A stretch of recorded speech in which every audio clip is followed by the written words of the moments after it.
شما که مفتی هستید باید عدالت رو رعایت بکنید و ادله فقها را بیان بکنید، یعنی قول مفتابه و مفتابهی فتوا را بیان بکنید.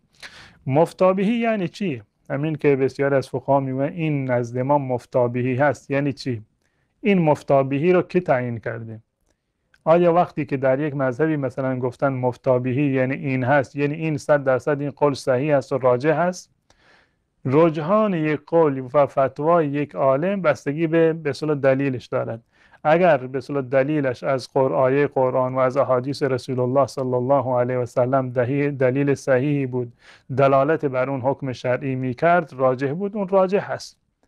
ولو اینکه خلاف مفتابه باشه، مفتابهی که به اصطلاح پشتوانه به اصطلاح ضعیفتری داشته باشه، انسان میتونه خلاف اون حتی در دایره یک مذهب فتوا بدهد.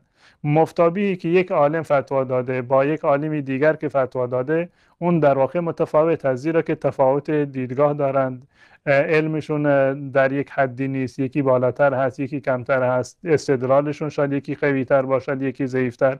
از نظر شرعی کسی که فتوا میدهد و احکام شرعی را بیان میکند باید مستندش قرآن باشد و احادیث رسول الله صلی الله علیه و سلم.